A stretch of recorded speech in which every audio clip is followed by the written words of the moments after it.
Un excellent sabbat à tout le monde. L'apôtre Paul parle de son ministère et il parle de sa responsabilité d'annoncer le royaume de Dieu qui sera établi sur la terre. Il en parle dans Colossiens, le premier chapitre. Reportez-vous à ce passage, s'il vous plaît. Colossiens 1. Colossiens chapitre 1. Et on va lire le verset 25 et 26, et ça va m'amener au thème du sermon d'aujourd'hui. Colossiens 1, versets 25 et 26. En parlant de l'Église, dont il a été fait ministre, Paul dit ceci: « C'est d'elle, de l'Église, que j'ai été fait ministre, selon la charge que Dieu m'a donnée. » Alors, voyez-vous, c'est toujours Dieu qui désigne les ministres ou l'autorité dans son Église, ou c'est les serviteurs qui doivent être appelés à servir les autres. C'est d'elle, de l'Église, que j'ai été fait ministre, selon la charge que Dieu m'a donnée auprès de vous, afin que j'annonce pleinement la parole de Dieu. Et c'est ce que les ministres de Dieu doivent faire. On ne doit rien ajouter, rien enlever, mais on doit s'en tenir à ce que la Bible dit réellement, dans ce que nous comprenons. Et quand il y a des choses qu'on ne comprend pas encore, on dit qu'on ne comprend pas et qu'on demande à Dieu de nous montrer en temps et lieu. Et regardez, il définit après ça qu'est-ce que c'est la parole de Dieu par rapport à l'ensemble des êtres humains. Alors, afin que j'annonce pleinement la parole de Dieu, le mystère caché de tout temps et dans tous les âges, mais révélé maintenant à ses saints. Alors, vous avez bien lu, et c'est important qu'on le voit. La compréhension de l'Évangile ou de la Bible, elle est scellée. Elle est cachée pour l'ensemble de l'humanité. Ça a toujours été un mystère. Depuis que Dieu a fermé la porte du Jardin d'Éden à nos premiers parents qui avaient choisi de faire les choses à leur façon, Dieu leur a dit, je vous donne un certain nombre d'années pour faire vos expériences humaines de gouvernement, de système d'éducation, de religion et tout ça. Je vous donne un certain nombre de temps et vous ne comprendrez plus ce qu'est le plan de Dieu et vous allez perdre contact avec le vrai Dieu. Alors, c'est un mystère pour les êtres humains. Et ce mystère-là a été caché par Dieu. C'est-à-dire que les choses ne sont pas comprises par l'homme. Et l'homme s'est fabriqué, depuis ce temps-là, toutes sortes de religions comme il a voulu. Des religions parfois bizarres, d'autres qui peuvent même ressembler, dans certains cas, à la vérité, ou être très proche de la vérité, mais sans être vraiment ça. Ce sont là tous les pièges de celui qui est le séducteur de toute la terre. La Bible dit clairement dans Apocalypse que Satan a séduit toute la terre. Pas seulement quelques personnes, toute la terre. Et c'est pour ça que la compréhension des choses de Dieu, elle est cachée par Dieu. Il la laisse comme ça pour l'instant. Et pour l'instant, Dieu appelle seulement un petit troupeau, quelques personnes à travers le monde, pour préparer une équipe qui va enseigner au monde entier, aux survivants de la Troisième Guerre mondiale, très bientôt, après que le Christ sera revenu. Mais pour le reste de l'humanité, ça reste un mystère. Même si beaucoup de gens en parlent, même si beaucoup de gens se définissent comme des chrétiens, comme étant des disciples de Christ, mais quand on regarde d'un peu plus proche, on voit qu'ils ne sont pas vraiment des disciples de Christ. Ils sont sincères, mais ils ne connaissent pas le vrai Dieu parce qu'ils n'observent pas les choses que le Christ a demandé d'observer. Ils n'observent même pas le sabbat, ni ses fêtes, ni rien. Quand Dieu appelle quelqu'un à l'Église, il lui donne de comprendre certaines choses. Et quand la personne met en pratique ces choses-là, Dieu lui donne de comprendre d'autres choses. Il ouvre la révélation de ce mystère qui était caché pour l'ensemble de l'humanité et qui l'est encore, et qu'il sera jusqu'au retour du Christ. D'ailleurs, c'est frappant, allez dans Matthieu chapitre 13. Je vais vous montrer un passage qui m'a réellement estomaqué une fois que je l'ai eu compris vraiment. Parce que moi, on m'avait toujours enseigné que lorsque le Christ donnait des paraboles, lorsqu'il expliquait avec des images, vous savez, là, il racontait comme une histoire pour expliquer un point. Moi, j'étais convaincu, comme on m'avait enseigné, que c'était pour que les gens comprennent mieux. Et j'avais pris ça pour acquis. Mais regardez ici, Matthieu, chapitre 13, versets 10 et 11. Les disciples s'approchèrent et lui dirent, « Pourquoi leur parles-tu en parabole avec toutes les images que tu utilises? » Alors nous, on avait appris que c'était pour que les gens comprennent. Et regardez, Jésus leur répondit, « Parce qu'il vous a été donné, à ses disciples, aux quelques-uns qu'il appelait à ce moment-là, il vous a été donné de connaître quoi? Les mystères du royaume des cieux.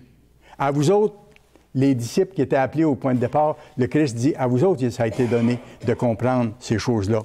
Et que cela ne leur a pas été donné. Je vous ai dit tantôt que Dieu avait mis sa main, avait caché ces choses-là depuis le début et qu'il le révèle seulement maintenant aux quelques-uns qu'il appelle. Pas parce que ces gens-là sont meilleurs, absolument pas. Absolument pas. Même, ils peuvent être pires dans certains cas que d'autres qui ne sont pas appelés, pour ainsi dire. Mais Dieu est un Dieu de miséricorde qui pardonne la vie passée et qui nous aide à vivre en nouveauté de vie lorsqu'on veut suivre ses lois. On voit ici que le Christ parlait en parabole pour ne pas être compris. C'est ce qu'il mentionne ici. Le titre de mon message, « L'appel de Dieu est précieux ». L'appel de Dieu est précieux. Quand on réalise que le fait de pouvoir comprendre ces choses-là nous arrive, c'est que ça nous est donné. On ne l'a pas mérité. On n'était pas mieux que les autres, mais Dieu nous l'a donné et il veut voir ce qu'on fait avec. Et Paul le confirme, cette chose-là. C'est intéressant qu'on le voit également. Paul le confirme dans 1 Corinthiens 2. Je pense que ça vaut la peine qu'on passe à ce verset-là. 1 Corinthiens chapitre 2. Paul confirme que sans l'Esprit de Dieu, sa puissance, qu'il donne à ceux qui lui obéissent, les êtres humains ne peuvent pas comprendre. Le mystère reste entier. 1 Corinthiens 2, versets 7 à 9. Regardez ce que Paul dit encore. « Nous prêchons la sagesse de Dieu, mystérieuse et cachée. » On revient encore à ça. Cette sagesse de Dieu, elle est mystérieuse et cachée pour l'ensemble de l'humanité. Alors Paul, il dit, nous, dans l'Église, nous prêchons la sagesse de Dieu, mystérieuse et cachée, que Dieu, avant les siècles, avait prédestinée pour notre gloire. Sagesse qu'aucun des chefs de ce siècle ou de ce monde n'a connue. Non, parce qu'elle est cachée, cette sagesse-là, cette connaissance-là. Car si les chefs de ce monde l'avaient connue, ils n'auraient pas crucifié le Seigneur de gloire. Comprenez-vous? Ils n'auraient pas crucifié le Seigneur s'ils avaient su que c'était vraiment le Seigneur. Si le mystère n'avait pas resté épais, inconnu. Verset 9. Mais, comme il est écrit, ce sont des choses que l'œil n'a point vues, que l'œil humain n'a point vues, que l'oreille n'a point entendu et qui ne sont point montées au cœur de l'homme. Ça ne peut pas venir de nous de comprendre ces choses-là. Absolument pas. Si vous commencez à les comprendre, c'est que Dieu commence à vous les révéler. Et s'il commence à vous les révéler, comme ça a été le cas pour moi il y a plusieurs années, là, j'ai commencé à réaliser que j'étais responsable de ce qu'il me révélait, de ce que j'allais faire avec ce qu'il me montrait. Et là, je pouvais commencer une nouvelle vie, une vie spirituelle pour aller vers Dieu. Il dit, donc, ce sont des choses que l'oreille n'a point entendues, qui ne sont point montées au cœur de l'homme, des choses que Dieu a préparées, et regardez, pour ceux qui l'aiment. Voyez-vous, il n'a pas dit qu'il a préparé ça pour tout le monde, là. Il a préparé ces choses-là, la connaissance de ce mystère-là, pour ceux qui l'aiment. C'est qui ceux qui l'aiment? Ceux qui disent, je connais le Seigneur, je connais le Seigneur, je connais le Seigneur? Non. La Bible dit très bien qu'est-ce que c'est que aimer Dieu. Vous irez voir dans 1 Jean 5, verset 3, on ne s'y reportera pas, mais 1 Jean 5, verset 3, ça ne peut pas être plus clair. L'amour de Dieu consiste à garder ses commandements. Quelqu'un qui ne garde pas les commandements de Dieu peut penser qu'il plaît à Dieu. Et il peut penser qu'il est chrétien, qu'il suit le Christ, qu'il lui observait les commandements de Dieu. Mais l'homme ou la personne qui fait ça, malgré sa sincérité, est encore sous le mystère qui ne lui est pas révélé. Elle a encore à découvrir des choses extraordinaires. Aimer Dieu, c'est garder ses commandements. On n'est pas parfait là-dedans, mais il faut le faire et le faire graduellement. Et regardez, il continue plus loin en disant, versets 10 et 11, « Dieu nous les a révélés, à nous qui sommes appelés à sa petite Église. Dieu nous les a révélés, ces choses-là, les mystères de Dieu. Comment? Par son Esprit, c'est-à-dire par sa puissance.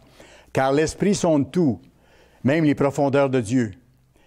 Et il précise après, « Qui donc parmi les hommes connaît les choses de l'homme, si ce n'est l'esprit de l'homme qui est en lui? » J'ai donné un message dernièrement là-dessus pour expliquer que Dieu a mis dans tous les êtres humains l'esprit humain, l'intelligence humaine. Et les animaux n'ont pas ça. Seulement les êtres humains ont ça dans la création physique. Et c'est ce qui nous permet d'étudier, de réfléchir, de rire, d'apprécier les choses, de comprendre, de choisir, de décider. Voyez-vous? Ça, c'est l'esprit dans l'homme. Et l'esprit dans l'homme permet de bâtir des fusées, des avions, faire des jardins, bâtir des maisons, faire des choses comme ça. Ça, c'est l'esprit dans l'homme qui donne ces capacités-là. Mais il dit, au niveau humain, l'esprit humain peut nous aider à comprendre des choses à ce niveau-là. Mais sans l'Esprit de Dieu, on ne peut pas comprendre les choses de Dieu. De même, personne ne connaît les choses de Dieu, les mystères cachés, si ce n'est l'Esprit de Dieu, et à qui Dieu veut bien le révéler. Voyez-vous comment tout ça se tient de façon très, très serrée puis très, très encourageante en même temps. Il y a un constat qu'on doit faire, c'est que l'ensemble de l'humanité, malheureusement, pour l'instant, parce que ça va changer, malheureusement, ne connaît pas le vrai Dieu de la Bible. On peut parler beaucoup de Dieu, mais ne connaît pas le vrai Dieu de la Bible. Et je reviens à ça. Et n'aime pas vraiment le vrai Dieu de la Bible parce qu'il n'observe pas ses lois. Il n'observe pas le sabbat pour la vaste majorité. Observe parfois un autre jour qu'il croit être celui de Dieu, mais qui n'est pas celui de Dieu parce que ça n'a jamais changé. Dieu dit qu'il est le même hier, aujourd'hui, éternellement. Sa loi n'a jamais changé. Le Christ est venu en disant, je ne suis pas venu pour abolir la loi, je suis venu pour l'accomplir, pour la magnifier. Et il a lui-même observé le sabbat, il a lui-même observé les fêtes de Dieu, les fêtes de son Père, qui décrivent son plan. Alors, l'humanité n'aime pas vraiment Dieu et ne connaît pas vraiment Dieu dans son ensemble. Maintenant, le Christ révèle le mystère caché à qui? Et c'est le Christ qui le révèle, lui qui est le chef de l'Église. Il le révèle à ceux que le Père attire au Christ. C'est le Père qui prend l'initiative de dire telle femme, tel homme, telle jeune personne, je vais l'attirer au Christ. Je vais lui donner un peu de ma puissance pour que cette personne-là commence à comprendre mes lois, mes voies, et ait la chance de décider si elle les met en pratique ou non. Et si elle les met en pratique, Dieu donne davantage de son esprit et révèle d'autres choses. Alors, c'est le Père qui attire au Christ, comme on voit dans Jean 6, 44. Vous pourrez aller voir, dans Jean 6, 44, c'est écrit, c'est le Christ qui parle, « Personne ne peut venir à moi. » C'est le Christ qui parle. « Personne ne peut devenir un vrai chrétien. Personne ne peut venir au Christ si le Père ne l'attire. » Alors, voyez-vous que c'est d'abord une décision du Père d'appeler quelqu'un à l'Église. Et là, le Père attire quelqu'un vers le Christ. Et le Christ travaille avec cette personne-là si cette personne-là se met à vivre selon ses voies. Et il ajoute à la fin du verset, « Et je le ressusciterai au dernier jour. » Il donne la perspective ici que ce à quoi il veut nous amener, c'est d'avoir un jour la vie éternelle. Parce que nous sommes des êtres limités dans le temps, des êtres mortels. Allez à Apocalypse 1, on va voir que le Christ révèle à ceux que Dieu attire à lui et qui se mettent en marche de mettre en pratique ses lois, le Christ révèle le mystère caché. Apocalypse 1, verset 1. Et le livre d'Apocalypse, qui a été très mal compris jusqu'à maintenant, commence à être davantage compris par les serviteurs de Dieu parce qu'on est rendu à l'époque, en plus, où ces choses-là se réalisent, ce qui est annoncé ici. Parce que le livre de l'Apocalypse concerne surtout les temps de la toute fin, juste avant le retour de Christ. Et regardez verset 1, Apocalypse 1. Qu'est-ce que ça dit? Révélation de Jésus-Christ. Révéler quelque chose, c'est quoi? C'est expliquer, c'est faire connaître. Et c'est qui fait connaître? C'est le Christ qui fait connaître. Il fait connaître à qui? À ceux que le Père a attirés vers lui. Révélation de Jésus-Christ que Dieu lui a donnée. C'est le Père qui lui a donné cette révélation-là. Pourquoi? Pour montrer à ses serviteurs, à ceux qui le servent en mettant en pratique ses lois au mieux. Pour montrer à ses serviteurs les choses qui doivent arriver bientôt. Et c'est pour ça que je vous dis que le livre de l'Apocalypse concerne surtout le temps où nous sommes rendus, le temps de la fin, juste avant le retour de Christ. Et le Christ révèle en ce moment à ses vrais serviteurs les choses qui doivent arriver bientôt, et qu'il a fait connaître par l'envoi de son ange à son serviteur Jean, l'apôtre Jean qui a écrit le livre de l'Apocalypse. Dieu l'a inspiré d'écrire ces choses-là. Alors, voyez-vous, l'Église de Dieu comprend ce qui se passe actuellement sur la scène mondiale, par exemple, la sortie de l'Angleterre de l'Europe. Elle comprend où ça va mener. Elle savait même depuis des décennies, depuis des dizaines d'années, que ça allait venir. Je vous surprendrai peut-être pas les plus anciens ici, parce qu'il y en a qui sont ici depuis nombre d'années, du temps de M. Armstrong même. M. Armstrong, après la Deuxième Guerre mondiale, alors que l'Allemagne était en ruine, M. Armstrong avait dit, l'Allemagne va se relever. La dernière résurrection de l'Empire romain va se produire en Europe. Il y aura à un moment donné 10 nations ou groupes de nations qui vont donner leur autorité une dernière fois à un nouvel Hitler, à ce que la Bible appelle la bête. Et tout ça va se passer en Europe. Et l'Angleterre ne fera pas partie de ce groupe-là. M. Armstrong avait annoncé ça il y a des années. Et depuis des dizaines d'années, M. Meredith, qui a succédé à M. Armstrong sur la toute petite Église de Dieu, a continué de dire la même chose alors que ce n'était pas apparent du tout. Et maintenant, ça arrive. Pourquoi ça arrive? Je viens de vous le lire, là. Jésus-Christ révèle à ses vrais serviteurs les choses qui doivent arriver bientôt. Alors, ça nous est donné de pouvoir comprendre ça. Ça nous est donné de pouvoir comprendre, par exemple, les tendances de l'économie mondiale actuelle.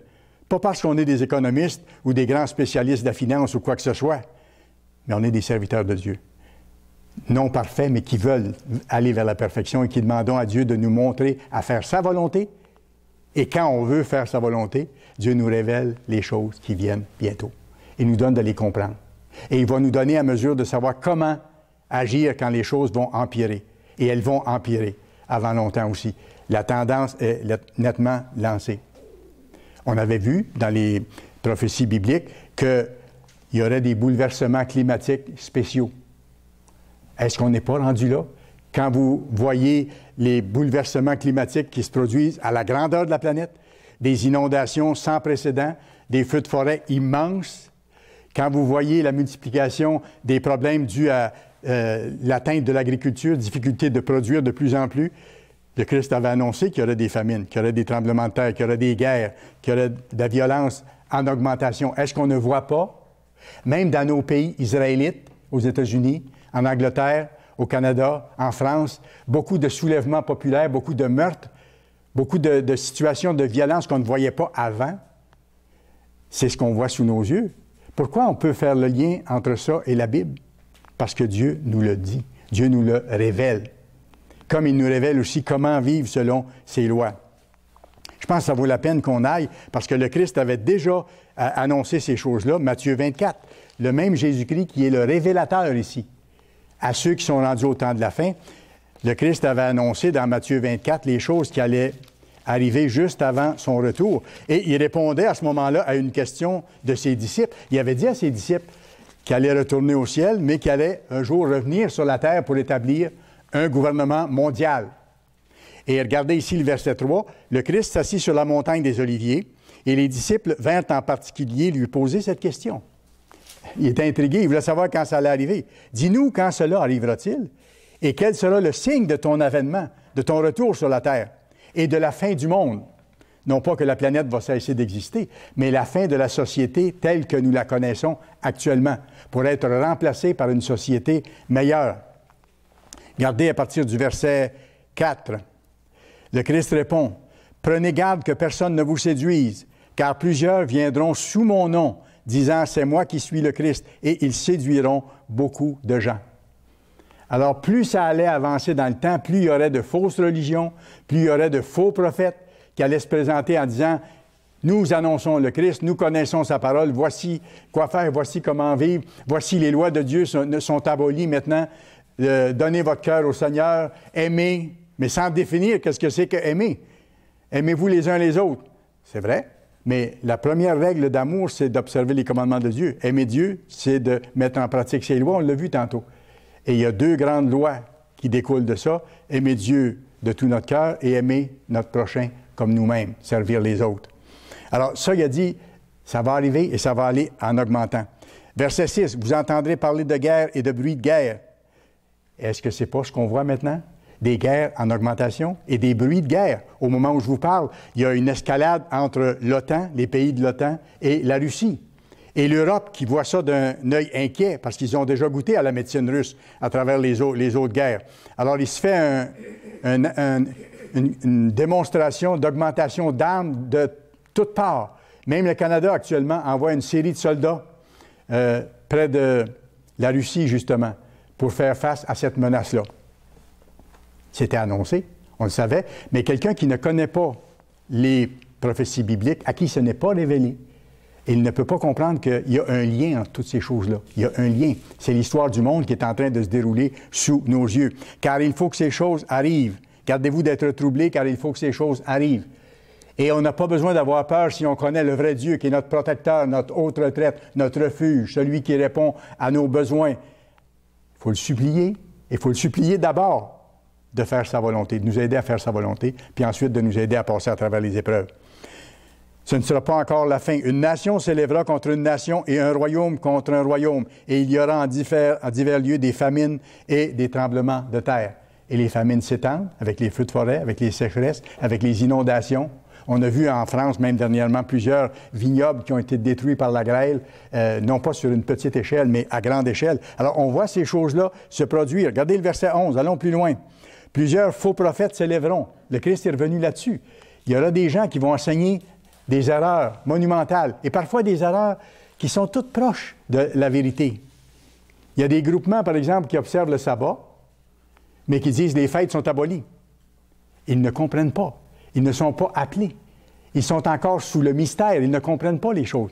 Mais quand on voit que Dieu nous dit d'observer les fêtes, parce que le Christ les a observées, et parce qu'on voit qu'elles seront observées dans le monde à venir, on le voit dans Zacharie 14, quand Zacharie dit qu'après le retour de Christ, les nations qui ne monteront pas à Jérusalem pour observer la fête des tabernacles vont recevoir des punitions de Dieu. C'est parce que la fête des tabernacles sera observée dans le monde à venir.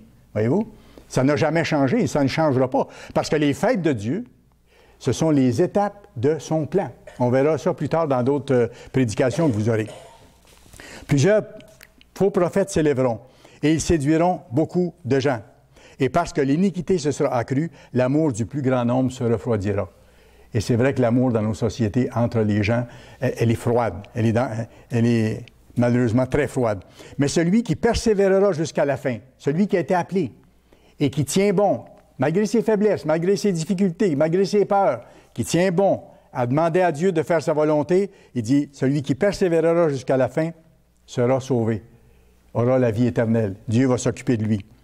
Il dit après, cette bonne nouvelle du royaume de Dieu, c'est-à-dire la bonne nouvelle du fait qu'il y aura bientôt un gouvernement mondial, un seul gouvernement mondial sur la face de la terre, sous la directive du Christ, avec ceux qu'il appelle maintenant et qui se qualifient pour servir avec lui les autres êtres humains après.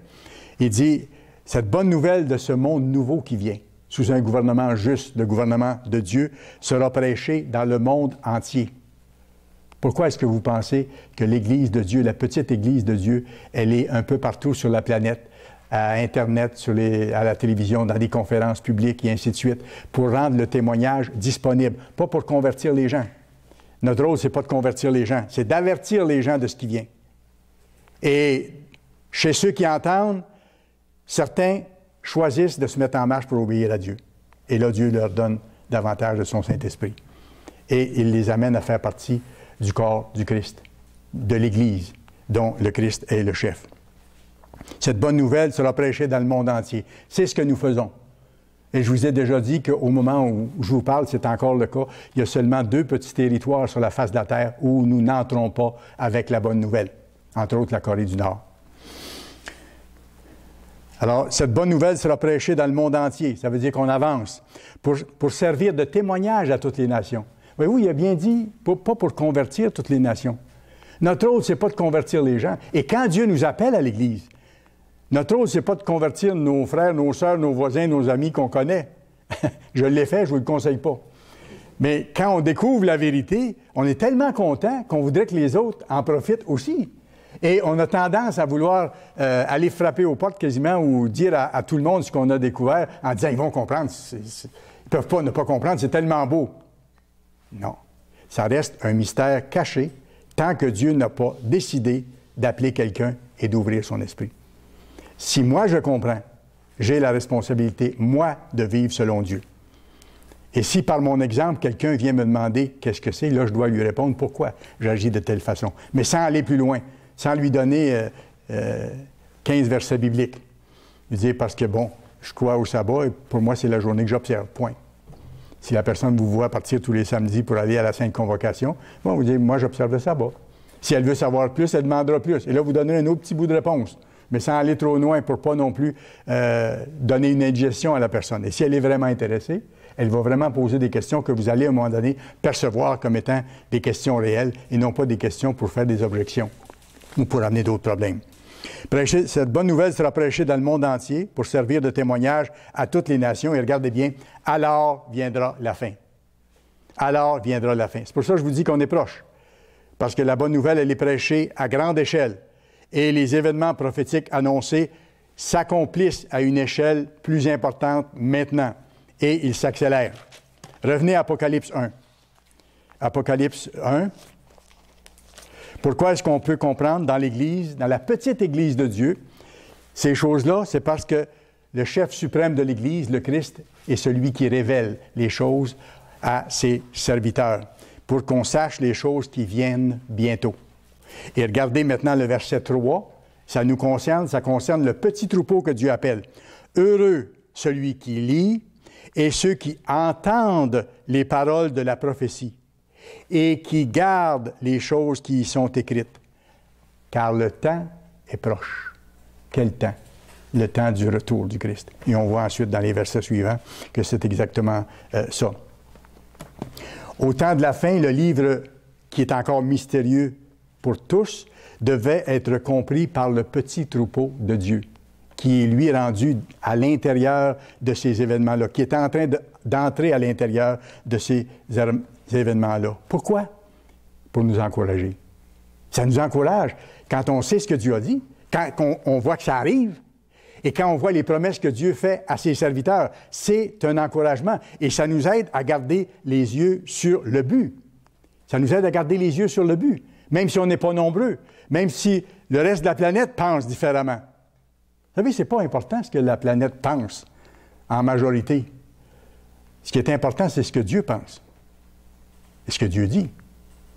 J'ai rencontré quelqu'un cette semaine dans une autre région et selon la conversation, j'ai expliqué un point à la personne, je pense qu'il lui a donné beaucoup à réfléchir et qui fait toute une différence. J'ai dit, vous savez, monsieur, il y a énormément de personnes sur la Terre, des centaines de millions de personnes qui croient en Dieu. C'est vrai, hein? Centaines de millions qui croient en Dieu. Mais il y a très peu de gens qui croient Dieu. Il y a toute une différence. Si je crois Dieu, je crois ce qu'il me dit. Et si je crois ce qu'il me dit, je fais ce qu'il me dit, avec son aide. Sans ça, je crois en Dieu, mais je ne vais nulle part et je n'appartiens pas à Dieu non plus. Même si je pense sincèrement que je suis chrétien. Là, je ne vous donne pas des choses que moi je pense, je vous donne des choses bibliques qui sont là, qui sont prouvables n'importe quand et de plusieurs façons. Allez dans Luc 12. Parfois, certaines personnes nous demandent si l'Église de Dieu, elle est nombreuse. Et je leur dis qu'elle est très peu nombreuse. C'est quelques mille personnes à travers le monde. Mais on a des églises un peu partout, sur tous les continents, mais on est en train d'annoncer l'Évangile au monde entier quand même. Dieu nous donne la force et nous donne les moyens techniques pour être capable de le faire, avec une toute petite armée, pour être capable spirituellement d'annoncer l'Évangile. Et c'est pas nouveau parce que le Christ a dit que son Église ne serait jamais grande. Son Église va être grande, vous savez quand? Après qu'il va être revenu. Parce que c'est là qu'il va enlever le mystère de devant les yeux de l'ensemble de l'humanité. Pour l'instant, le mystère reste épais, reste là. Et regardez le verset 32 de Luc 12. « Ne crains point, petit troupeau. » Il n'a pas dit « énorme église de millions de personnes. » « Ne crains point, petit troupeau. » Il parle à son église ici. « Car votre Père a trouvé bon de vous donner le royaume. » de faire partie un jour de sa famille. Et regardez, pour nous encourager, je vous avais dit que Dieu révèle ces choses-là à ceux qui l'appellent et qui se mettent en marche pour lui obéir. Dieu les encourage de plusieurs façons. Regardez comment il nous encourage dans ce contexte-là. Allez juste un peu avant, au verset 25. Verset 25. « Qui de vous, par ses inquiétudes, peut ajouter une coudée à la durée de sa vie? » Personne ne peut allonger sa vie d'un instant même. « Si donc vous ne pouvez pas la moindre chose, pourquoi vous inquiétez-vous du reste? » Parce que humainement, on est porté à s'inquiéter de plein de choses. C'est sûr, il faut s'occuper de nos choses, faire attention à nos finances, à nos dépenses, et ainsi de suite. C'est normal. Avoir soin de nos choses, ça c'est normal. Mais il ne faut pas s'inquiéter outre mesure concernant ces grandes choses qui viennent si on connaît le vrai Dieu. Il dit, pourquoi vous inquiétez du reste? Considérez comment croissent les lys, les belles fleurs des champs. Ils ne travaillent ni ne filent. Cependant, je vous dis que Salomon, dans toute sa gloire, n'a pas été vêtu comme l'un d'eux. Et c'est vrai, quand on regarde les fleurs des champs, c'est super. J'en ai vu encore cette semaine. J'ai pris le temps d'arrêter pour voir les asclépiades. Il y avait plein d'abeilles dedans. J'avais ma petite fille avec moi. Puis on regardait les abeilles. Et puis, c'est superbe. Il y a un certain parfum aussi. C'est merveilleux. Alors, Dieu a donné cette beauté-là aux fleurs. Et il dit, verset 28, « Si Dieu revêt ainsi l'herbe qui, aujourd'hui, est dans les champs et qui, demain, sera jetée au four, à combien plus forte raison vous vêtira-t-il, gens de peu de foi? Et vous, ne cherchez pas ce que vous mangerez ou ce que vous boirez, ne soyez pas inquiets. » Bien sûr, comme je dis, il faut faire notre part, planifier des choses comme il faut. « Car toutes ces choses, ce sont les païens du monde qui les recherchent, parce qu'ils n'ont pas Dieu, ils ne comptent pas du tout sur Dieu. Votre Père sait que vous en avez besoin. Cherchez plutôt le royaume de Dieu. » Et ailleurs, on dit, cherchez le royaume de Dieu et sa justice. On ne peut pas dire, j'attends la vie éternelle ou j'attends que Dieu me bénisse, mais moi, je ne fais rien. Non, il dit, vivez selon mes lois, marchez avec Dieu. Cherchez plutôt le royaume de Dieu et toutes ces choses vous seront données par-dessus. Et après, c'est là qu'il dit, ne crains rien, petit troupeau. Il y a des circonstances difficiles qui viennent, ne crains rien, car votre Père a trouvé bon de vous donner le royaume. Comprenez-vous pourquoi je vous donne le message aujourd'hui qui a pour titre « L'appel de Dieu est précieux ». Je pense que ça nous aide à voir la dimension de cet appel-là. Ce n'est pas quelque chose qui n'a pas de valeur. Ces révélations ont une grande valeur. Et le Christ va continuer à vous révéler des choses, à vous donner aussi la force de vaincre vos faiblesses, de passer à travers les difficultés, des fois pas immédiatement, mais en temps et lieu, de bonne façon, si vous cherchez à faire la volonté de Dieu. Quand on vient à l'Église, et je m'en rappelle, c'est tellement enthousiasmant quand on découvre les choses qui viennent, quand on découvre le vrai Dieu, que c'est un être réel et qui nous aime au point qu'il a mis un prix incroyable, qui a donné même la vie de son Fils pour que nous soyons lavés de notre vie passée lorsqu'on passe par les eaux du baptême et que ce soit complètement effacé et qu'ensuite il mette son esprit en nous par l'imposition des mains d'un ministre. C'est tellement enthousiasmant. Et quand on découvre que les prophéties qui ont été annoncées il y a des milliers d'années se sont réalisées, comme on voit pour l'Angleterre et les États-Unis, dans les textes, on voit que Dieu avait dit aux descendants d'Abraham, Éphraïm et Manassé, l'Angleterre et les États-Unis, qu'ils domineraient la planète pendant longtemps, ce qui a commencé dans les années 1800, quand le Commonwealth s'est développé et qui est venu une époque où l'Angleterre avait des possessions tout autour de la planète. Ce tout petit pays insulaire dominait littéralement le monde. Regardez dans quel état ils sont rendus, parce qu'ils ont abandonné le vrai Dieu.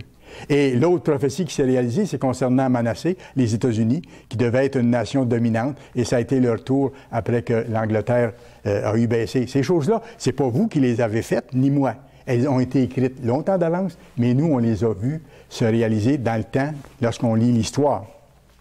Enthousiasmant. Alors, c'est enthousiasmant de voir la beauté de l'appel quand on arrive à l'Église. Et je m'en rappelle encore cette fraîcheur de découverte et d'enthousiasme. Mais même si on est dans l'Église depuis 20 ans, 30 ans, 40 ans, il ne faut pas perdre de vue le précieux de l'appel. Parce qu'avec le temps, la nature humaine a tendance à prendre les choses pour acquis, vous savez, alors qu'on ne doit pas faire ça. Ça reste aussi précieux, et surtout lorsqu'on approche de la fin des choses. Lorsqu'on approche de la fin des choses. Même les plus anciens dans l'Église, comme nous, doivent continuer d'apprécier, de remercier Dieu, de chérir la vérité, de reviser cette vérité-là par notre étude à chaque jour pour la posséder, pour la solidifier, pour solidifier nos croyances. Allez à la toute fin de la Bible, à la fin de l'histoire, 22, chapitre 22 d'Apocalypse. Apocalypse, chapitre 22. Dernière page de toute la Bible. Et regardez par quoi Dieu inspire l'apôtre Jean de terminer le dernier livre de la Bible, Apocalypse 22 et le verset 7. « Et voici, je viens bientôt. » C'est le Christ qui parle. « Voici, je viens bientôt. Heureux celui qui garde les paroles de la prophétie de ce livre. » Heureux celui qui garde, qui les chérit, qui les étudie, qui les lit, qui les relit, qui regarde l'actualité se développer dans les médias par rapport à ce qui est écrit ici et qui renforce de cette façon-là sa foi. Regardez le verset 18 et 20, même chapitre. « Je le déclare à quiconque entend les paroles de la prophétie de ce livre. Si quelqu'un ajoute quelque chose, Dieu le frappera. » Voyez-vous qu'on n'a pas le droit d'altérer les textes. On n'a pas le droit de dire que la loi n'existe plus. On n'a pas le droit de dire que les fêtes de Dieu n'existent plus.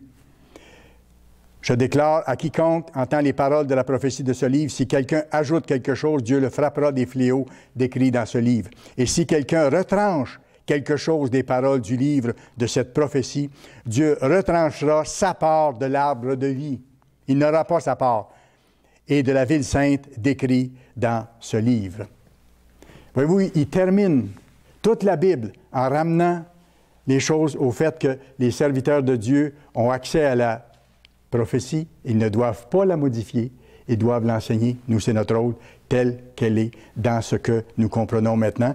Et s'il y a d'autres choses à comprendre, Dieu va nous donner de comprendre. Alors, comprenez-vous que ça ne peut pas être toutes les églises qui parlent du Christ, qui sont les églises du Christ. Si une église enseigne le sabbat, mais qu'elle n'enseigne pas les fêtes, est-ce que ça peut être une église du Christ, alors que le Christ a observé les fêtes? Même chose, on pourrait prendre plusieurs exemples concernant tout ça. Il y a des églises qui disent que les commandements sont abolis, il s'agit simplement de s'aimer les uns les autres, comme j'ai mentionné tantôt, sans définir ce que c'est l'amour véritable. Ça commence par aimer Dieu, puis ensuite aimer notre prochain, mais ça se traduit dans les 10 commandements.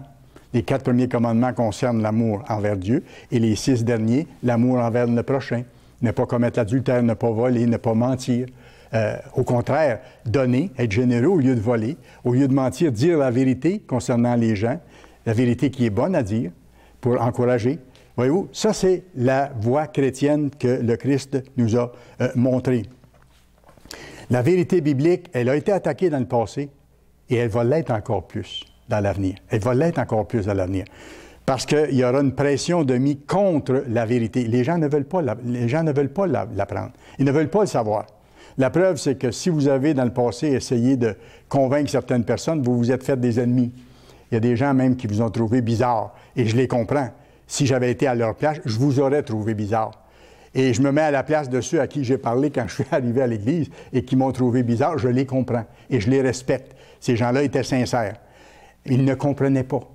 Mais quand on comprend, on a une chose à faire. Est-ce que je mets en pratique, moi, ce que Dieu me dit de mettre en pratique? C'est pour ça que le Christ a dit dans Luc 6, verset 46, « Pourquoi ne faites-vous pas ce que je vous dis? Vous m'appelez Seigneur, Seigneur, vous parlez de moi, mais vous ne faites pas ce que je vous dis. Donc, si vous ne faites pas ce que je vous dis, vous ne m'appartenez pas. » Pour être solide et pour résister, il faut que les élus aient une foi ferme.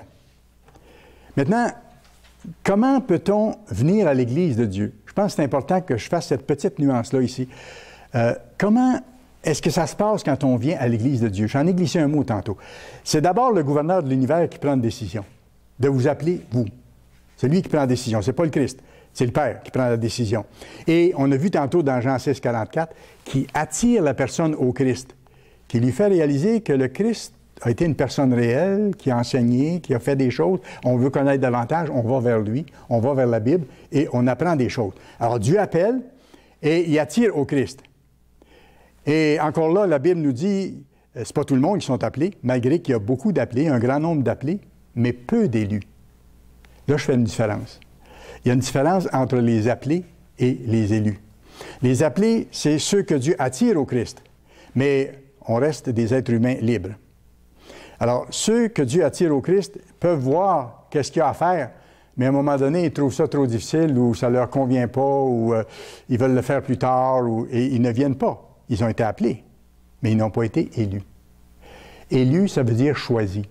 Comme quelqu'un, durant les élections, par exemple, qui est élu pour aller siéger au Parlement.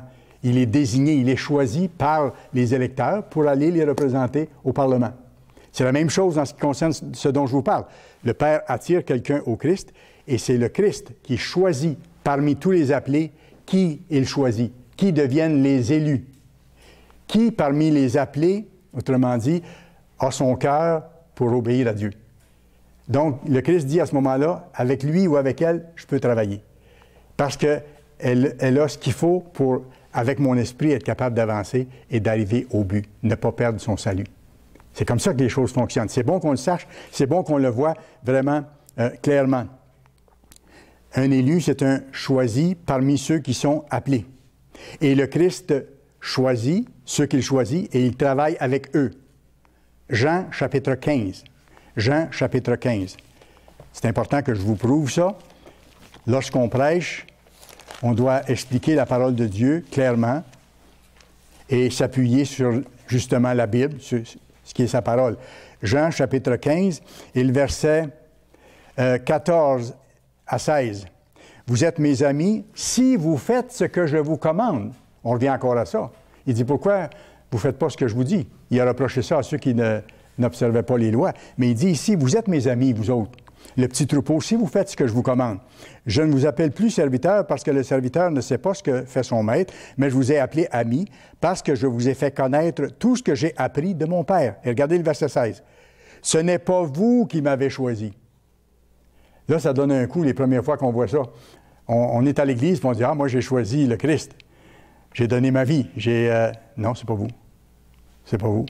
C'est le Christ qui vous a choisi après que le Père a ouvert votre esprit un peu à la compréhension de certaines choses du mystère caché. Aussi simple que ça. Le Christ dit, ce n'est pas vous qui m'avez choisi. Pensez-vous pas meilleur parce que vous m'avez choisi. Vous ne m'avez pas choisi. C'est moi qui vous ai choisi parmi ceux que mon Père avait appelés. Mais moi, je vous ai choisi et je vous ai établi afin que vous alliez et que vous portiez du fruit, que vous viviez selon mes voies, selon mes lois, que vous aimiez Dieu de tout cœur et que vous aimiez les autres comme vous-même, en les servant, en ne mentant pas, en ne volant pas, en ne commettant pas l'adultère, et que vous portiez du fruit et que votre fruit demeure, afin que ce que vous demanderez au Père en mon nom, il vous le donne. Oui, parce que Dieu répond à ceux qui cherchent à faire sa volonté.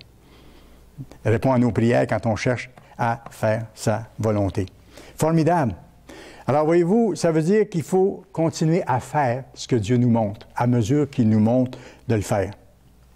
Et qu'arrive-t-il aux appelés qui ne bougent pas? Certain nombre d'appelés qui ne bougent pas, qui ne répondent pas à l'appel et qui ne mettent pas en pratique les choses que Dieu leur montre. Ils demeurent tout simplement dans le même état que les non-convertis, que ceux qui sont sous le mystère, qui ne comprennent pas, qui retournent à leur petite vie quotidienne, pensant peut-être connaître Dieu, pensant peut-être lui faire plaisir en faisant un certain nombre de petites choses que les êtres humains disent de faire. Leur esprit, dans le fond, je dis ça autrement, leur esprit reste voilé au mystère, ils ne voient pas, ne comprennent pas les choses de Dieu, jusqu'au retour du Christ. Parce que Dieu ne les abandonne pas pour autant, mais ils ont fait le choix pour l'instant, et c'est dommage parce qu'ils se privent de beaucoup de choses s'ils ne prennent pas l'offre que Dieu leur donne maintenant. Ils se privent de beaucoup de choses et ils vont devoir passer par des choses plus difficiles. Mais Dieu ne les rejette pas pour autant. Dieu va leur donner leur chance après le retour du Christ, quand Dieu va appeler l'ensemble des survivants sur la terre après la Troisième Guerre mondiale.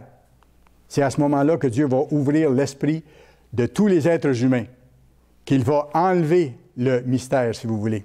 Il va leur donner de comprendre, il va leur donner à ce moment-là de pouvoir choisir. Et ce que je peux vous dire, et vous pouvez en tirer conclusion vous-même, c'est qu'après les horreurs de la grande détresse qui approchent, les 3 ans et demi de grande souffrance de l'humanité, et après la Troisième Guerre mondiale, les survivants de ça. Il s'agit de regarder les films des 2 dernières guerres mondiales et ce qui arrivait après et tout ça. Ceux qui seront les survivants de ça vont demander pour comprendre comment vivre heureux et comment ne plus avoir à revivre de choses aussi horribles. Ils vont être disposés à suivre les directives de Dieu. Ce n'est pas moi qui l'invente. Allez dans Ésaïe chapitre 2. Ésaïe chapitre 2. C'est tellement encourageant quand on voit le plan de Dieu, de quelle façon Dieu est un Dieu juste. Il va donner à chacun une chance réelle de le connaître et de choisir de vivre selon ses voies, d'avoir accès à l'arbre de vie et de pouvoir un jour avoir la vie éternelle. Ésaïe chapitre 2, on va lire le verset 1 à 5. Il parle ici du retour de Christ, ce qui va arriver immédiatement après. Verset 2, Ésaïe 2, « Il arrivera dans la suite des temps que la montagne de la maison de l'Éternel ». La montagne de la maison de l'Éternel, ça c'est le gouvernement de Dieu. Vous pourrez aller voir pour le prouver dans Daniel 2, verset 35, où il dit clairement qu'une montagne, c'est un gouvernement. Alors, il dit ici que la montagne de la maison de l'Éternel sera fondée sur le sommet des montagnes. Donc, le gouvernement de Dieu va recouvrir tous les gouvernements de la terre. La montagne de l'Éternel va couvrir toutes les montagnes de la terre, qu'elle s'élèvera par-dessus les collines. Et regardez bien, et que toutes les nations y afflueront. Toutes les nations vont aller vers cette montagne, c'est-à-dire vers ce gouvernement qui va être dirigé par le Christ lui-même, établi à Jérusalem. Et il a dit à plusieurs endroits que c'est là exactement qu'il va revenir. Verset 3, regardez, quand je vous ai dit qu'à ce moment-là, les gens vont chercher à connaître Dieu, le mystère va être enlevé et ils vont désirer apprendre. Des peuples s'y rendront en foule, pas quelques personnes, des peuples s'y rendront en foule et diront, « Venez et montons à la montagne de l'Éternel. Montons au siège central du gouvernement de Dieu, à la maison de Dieu, du Dieu de Jacob, afin qu'il nous enseigne ses voies. » Voyez-vous, ils vont vouloir apprendre.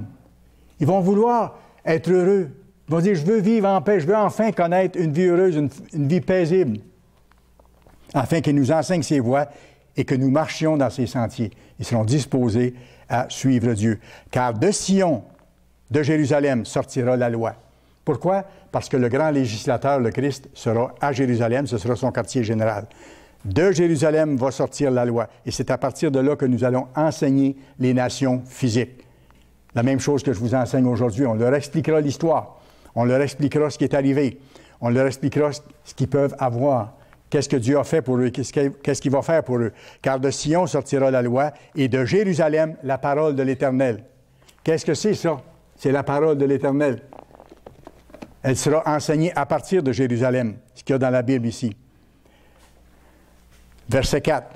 Il sera le juge des nations, l'arbitre d'un grand nombre de peuples. De leurs glaives, ils forgeront des joyaux et de leurs lances, des serpes. On utilise souvent ce verset-là dans nos émissions de télévision pour montrer que dans le monde de demain, quand le Christ sera revenu, tous les armes de guerre seront fondues pour en faire des outils d'agriculture, pour produire des choses et non plus pour tuer. C'est ce qu'on voit dans d'autres passages de la Bible. De leurs glaives, ils forgeront des joyaux et de leurs lances des serpes. Une nation ne tirera plus l'épée contre une autre et l'on n'apprendra plus la guerre. Il n'y aura plus d'école militaire. Il n'y aura plus d'armée. Je vous parle d'un monde nouveau. Je vous parle d'un monde complètement différent. Maison de Jacob, venez, marchons à la lumière de l'Éternel. Le résultat, ce sera un monde entièrement nouveau, formidable. Ésaïe 11, allons juste un peu plus loin, où il est question encore du monde de demain, après le retour de Christ, qui est le Dieu de sagesse. Ésaïe 11, on va commencer à lire au verset 1, et je vais vous emmener à voir que la connaissance de l'Éternel va remplir toute la terre à ce moment-là. Graduellement, en commençant par Jérusalem, les nations vont demander pour être enseignées. Nous allons leur enseigner sous le Christ pour les aider. Ésaïe 11, verset 1. « Puis un rameau sortira du tronc d'Ésaïe. » Ici, il annonce la naissance du Christ. « Et un rejeton naîtra de ses racines. L'Esprit de l'Éternel reposera sur lui, esprit de sagesse et d'intelligence, esprit de conseil et de force, esprit de connaissance et de crainte de l'Éternel. » Pourquoi? Parce que le Christ a toujours respecté son Père parfaitement. Il n'a jamais péché, il n'a jamais transgressé les lois de Dieu. Et regardez verset 3. « Il respirera la crainte de l'Éternel, le respect de son Père. Il ne jugera point sur l'apparence, il ne prononcera point sur un oui-dire, mais il jugera les pauvres avec équité, et il prononcera avec droiture un jugement sur les malheureux de la terre. » Ça va être tellement bon. Il y a tellement d'injustice aujourd'hui. Ces choses-là sont choses du passé, parce que le Christ va trancher pour qu'il y ait justice. Et il frappera la terre de sa parole comme d'une verge, et du souffle de ses lèvres, il fera mourir le méchant. Celui qui ne voudra pas changer, qui ne voudra pas arrêter de faire mal aux autres, il dit, il va le détruire tout simplement. Il ne le laissera pas continuer à faire du mal aux autres. La justice sera la ceinture de ses flancs, et la fidélité, la ceinture de ses reins. Et regardez comment les choses vont être belles dans la nature. Ça fait rêver. Le loup habitera avec l'agneau. La nature des animaux sera changée. Il y aura une paix dans le règne animal. Il n'y aura plus d'animaux qui se dévorent entre eux. Le loup habitera avec l'agneau et la panthère se couchera avec le chevreau. Tout sera changé. Le veau, le lionceau et le bétail qu'on engraisse seront ensemble. Et un petit enfant les conduira sans danger. La vache et l'ours auront un même pâturage et leurs petits un même gîte. Le lion, comme le bœuf, mangera de la paille. Voyez-vous? Donc, il ne mangera plus de viande, il va se nourrir d'herbes, comme les bovins, comme les vaches, comme les agneaux, et ainsi de suite. Le nourrisson, le petit bébé, s'ébattra sur l'antre de la vipère, et l'enfant sevré mettra sa main dans la caverne du basilic, qui est un serpent dangereux, mais à ce moment-là, il n'aura plus de danger. Il ne se fera ni tort, ni dommage sur toute ma montagne sainte, dans tous les lieux où son gouvernement sera établi.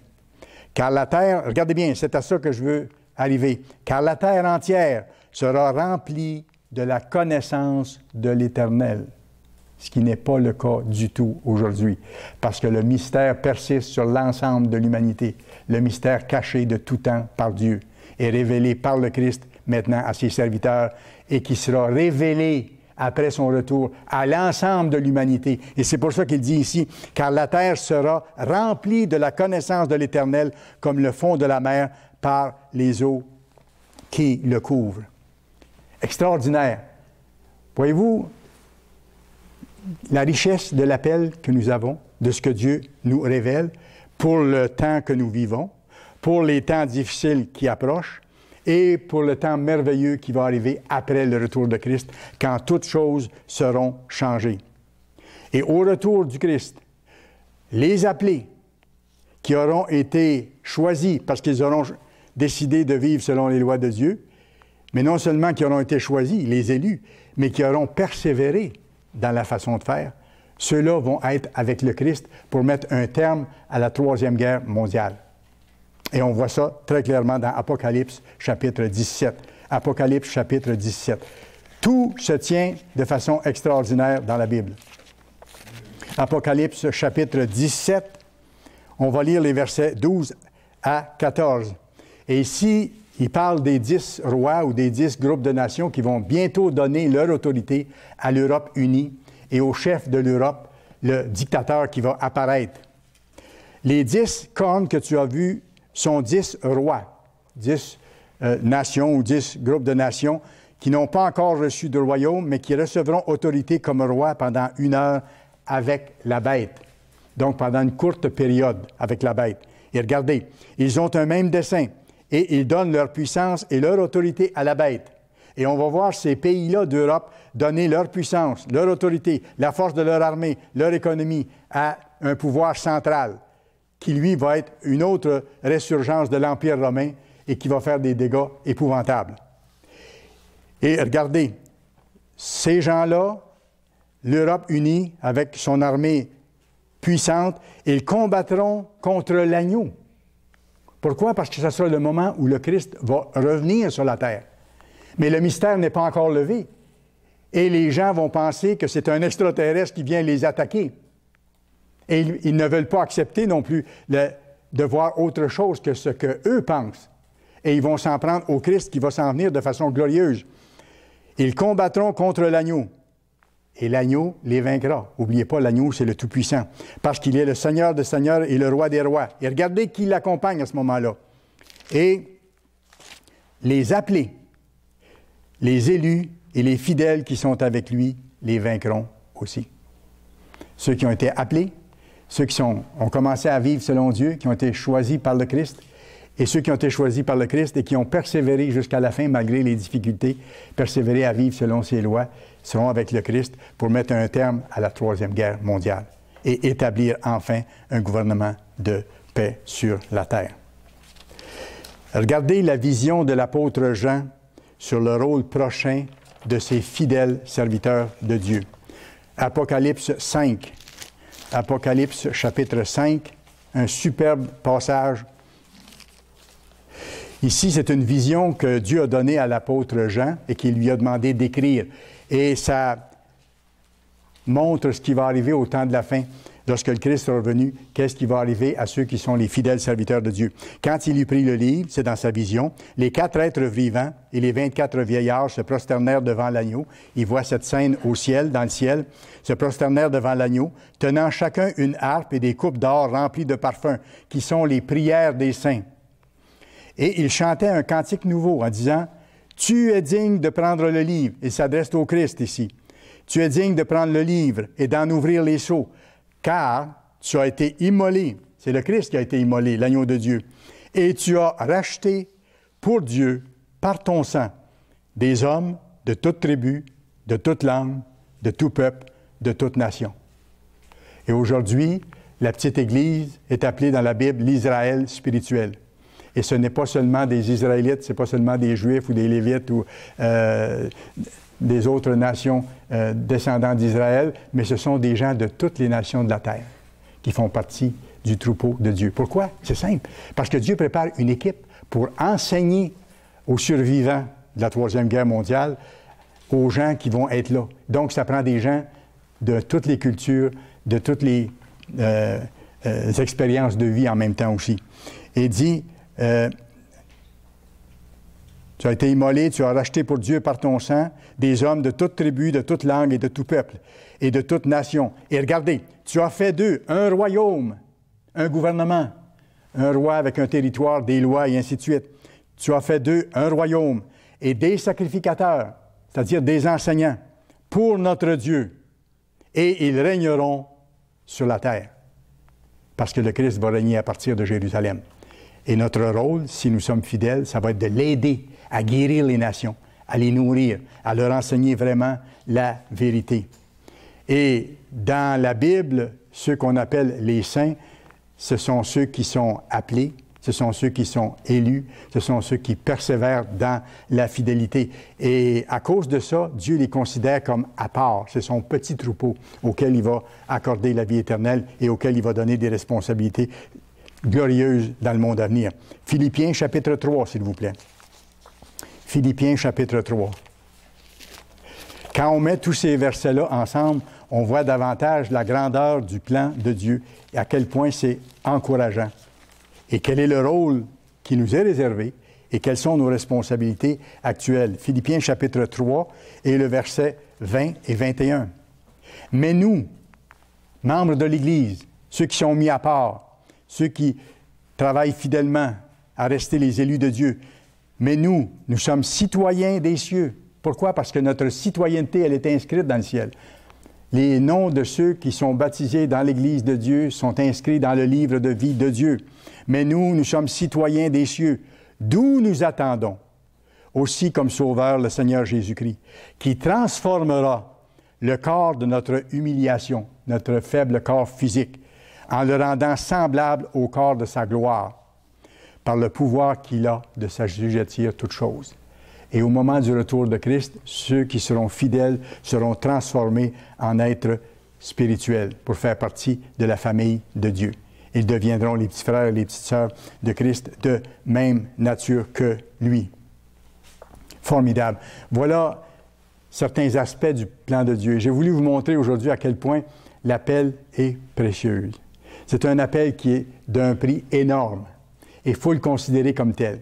Il faut agir en conséquence. On n'est pas parfait, mais on demande son aide pour être capable d'y arriver.